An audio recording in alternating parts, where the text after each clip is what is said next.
Alright guys, we're doing a quick breakdown of UFC 307. Now guys, if you didn't know, we are hot as fish streets right now.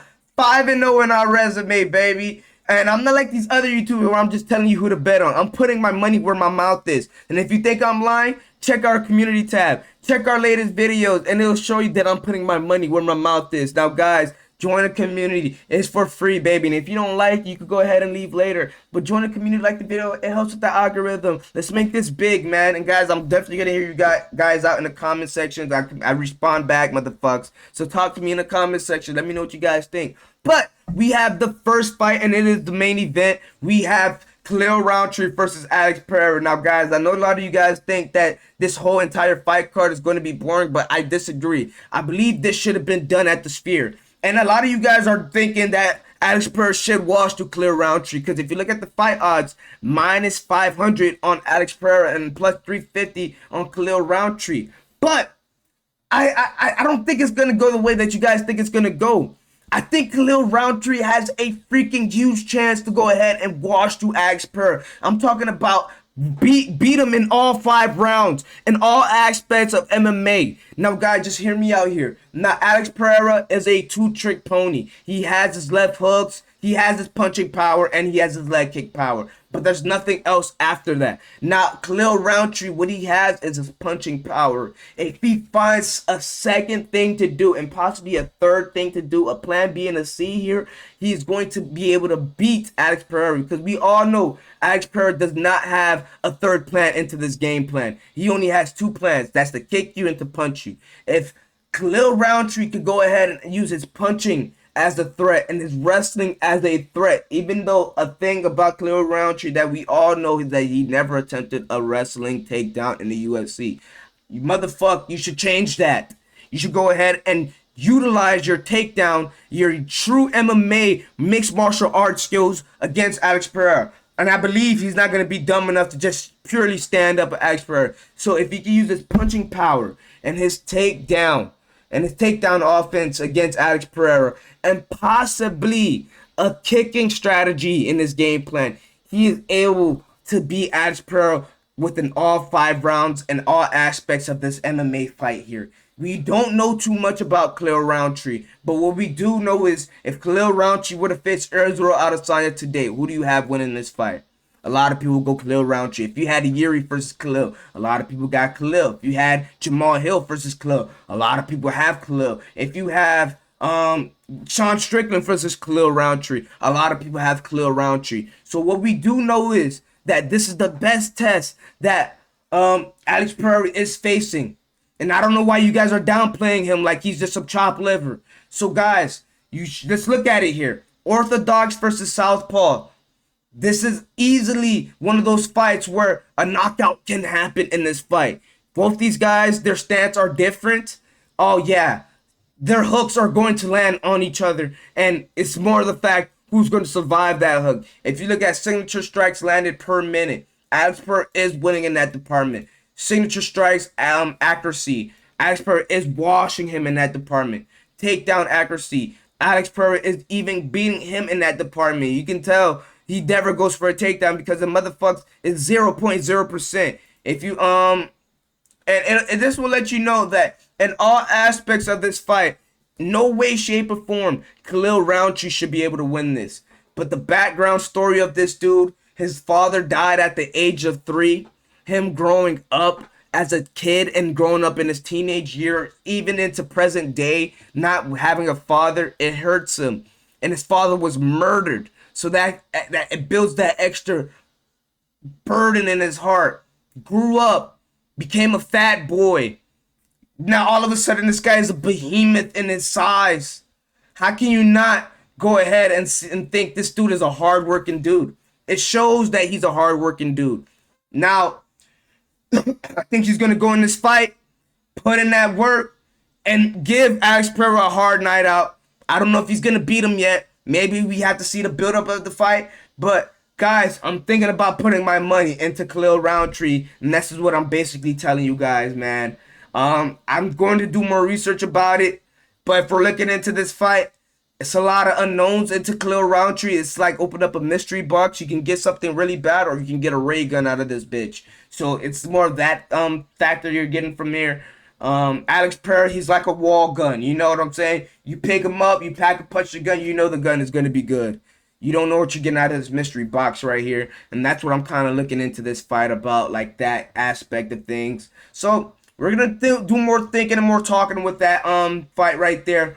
But we got the next fight up. We have Raquel Pennington versus Juliana Pena. Now, guys, if you look at the fight odds here, Raquel Pennington is only minus 180, and Juliana Pena is plus 150. Now, guys, if you dare put your money on Juliana Pena, you're stupid. The only way Juliana Pena could possibly win this fight is by submission. She is not winning this fight at all, in my opinion, though. I believe Raquel Pennington runs laps around this girl. Raquel Pennington is gonna school this girl. You mean to tell me Juliana Pena is plus 150 and Raquel Pennington is minus 180? I am putting the house on Raquel Pennington, smashing Juliana Pena. There's no way Juliana Pena outstrikes Raquel Pennington. And even in the wrestling department, Juliana Pena were to get her takedown offense on Raquel Pennington, I just don't see her getting like grounding pound on her. She's just gonna take her down and just leave it at that. And I just see the fight going that way. So Raquel Pennington is easily going to run laps through Juliana Pena. And that's how I have the fight going, man. Easily, just like that, guys. Next fight up, we have Eva, I don't know how to pronounce that shit, and I'm not even going to try. Versus Aljamain Sterling. Now, guys, this dude is 18-0 in the featherweight division. And Aljamain Sterling is moving up from the bantamweight division. A former champ, the best bantamweight in the ever. Going into the featherweight division. And, guys, for me, it hurts for me to say this, but this Eve Laval guy looks like, hey, he's a tough son of a bitch. I only seen one fight from him. I'm not going to act like I've seen all his fights. I only seen one fight from him, and that was against Diego Lopez, and he won that unanimously. After seeing that fight, it was for sure. I knew this dude was going to be the truth. Going against Aljamain Sterling, the backpack kid, though, I'm gonna easily have my boy Ilivov winning this fight. The Russians, they're just taking over right now, man. At this point, I just can't go against the trend. And I know a lot of people are gonna have their money on the Russian. And Aljamain Sterling should be a huge underdog in this fight. That fight odds aren't here in this fight yet. But when you're looking at it, it's just, man, a fight can go either way. Aljamain Sterling's towards the back end of his career at the age of 35. Going into this featherweight fight, going against a 30-year-old and Ivlevov. A young guy, hungry guy in his prime. The only thing that's a positive that I can say that Aljamain Sterling has is that he has Merab. He has a simulation fighter that can give you the same simulation fight that Ivlevov give and Merab. In terms of the wrestling, the striking department might be different, but in terms of the wrestling, he can always do training with Merab and always have that look for Ivlevov. So I will say Aljamain Sterling will be prepared in this fight, but when it comes down to it, man, I think Ivlevov is going to take this fight. If I had to put my money on it, I have my money on Ivlevov, but I just wouldn't bet on this fight all in all, man. This is a tough fight to look at. And this will be a fight for me to learn more about Ivlevov. So this is why I wouldn't put my money on him, because I'm still learning about who this fighter is. I know he's very boring because I don't know who he is like that. So he's very, very boring. Doesn't promote fights that well. So we're gonna give him a deeper look into Ivlevov once UFC 307 happens. We probably won't be putting tough money into him. We're gonna look at his past fights and see how he did in those fights to get a better look into him. But as of today, I'd probably take Ivlevov winning this fight. Young and hungry dude. Russian. Has the background of the wrestling behind him. The tough wrestling that nobody could seem to have figured out to have beaten. I have to take him in this spot right here. Kayla Harrison is washing through Caitlin Vera, guys. Don't need to see much about this. Kayla Harrison is going to kill this girl. She's going to run laps through Caitlin Vera. And I love Caitlin Vera, man. Caitlin Vera is my girl. Minus 800 fight odds. Wow. Wow. Now, guys, another fight. It hurts me to say this, but Kevin Holland is going to get washed through Delete. Now, Kevin Holland, we all know Kevin Holland has no IQ. And putting your money on Kevin Holland, good luck. Delete is plus 130, and to get him at plus 130 underdog value, I don't see why you cannot take that. This is a beautiful value to take. Plus 130. Would this make your main ticket? Probably not. But if you guys have enough money to throw a secondary ticket out there, throw a little parlay out there, it wouldn't hurt for you to take Delete Say in that parlay. I think Delete Say should be able to go ahead and wash through Kevin Holland. It hurts for me to say it, but man, Kevin Holland's IQ just, it's not there for me to go ahead and put my money on it. Kevin Holland, the fight odds have him winning this fight minus 155. I just don't see it happening. I'm taking a more balanced fighter. The guy, I know for a fact that my boy Delete Say, when you look at the graph of Delete Say, it's never gonna go up or it's never gonna go down. It's just gonna stay smooth and steady within the whole fight. Kevin Holland, it goes up, down, and I just don't want to put my money on it. It possibly could go the right way, just wouldn't put my money on it. And now, guys, the last fight we'll be talking about here, it's Wonderboy Thompson versus Joaquin Buckley. Now, guys, Joaquin Buckley is going to get his ass beat by Wonderboy Thompson. Wonderboy Thompson is going to run laps around this boy right here. I'm telling you guys, I am betting the house. And he's an underdog? Wonderboy's the underdog? What? This should be a stand-up fight. Now, one thing about it, we all know Joaquin Buckley is going to use his wrestling. If he's in trouble, especially into this fight, he's definitely going to use his wrestling into this.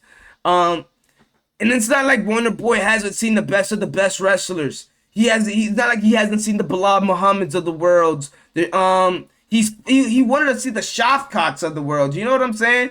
So it's like I trust Wonderboy going against Joaquin Buckley's wrestling in that department. One thing about it, Wonderboy is old as shit, but he's a veteran, man. He's a seasoned vet. And Joaquin Buckley, I don't think the tools are sharpened enough to go and beat the seasoned vet. It's not like 41 is that old. I think the kids that Wonderboy trains with keeps him young. And I think that's going to play a big factor into this fight right here. It's a lot that plays a huge factor into this fight. I just haven't seen that pizzazz from Joaquin Buckley ever since he did that spinning lucky kick that he had against I forgot who. But I just haven't seen that pizzazz from him ever since that fight. All in all, I gotta bet Wonderboy as the underdog in this fight. Wonderboy should be able to win this fight. This should be a very close fight. Joaquin Buckley should be able to go ahead and use his wrestling at some point in the fight. He's gonna make this a true MMA fight. But I'm just gonna trust Wonderboy to just school him. Literally just school him. And that's just gonna be my prediction there. But guys, this is not my true official prediction here. This is just a rough draft of what I'm looking at so far, of what I'm just thinking about so far. I have to do more research about it. Guys, like I also said, I am an MMA casual. Just getting into the MMA community. So guys, don't give me a hard time. I know at certain points you guys are probably thinking, what the hell? But trust me, as I do more research on this, we will lock in and get more depth into what we think about within these fights here. So guys, trust and best believe. Lock in with me. Without further ado, I am out of here. Ooh. How about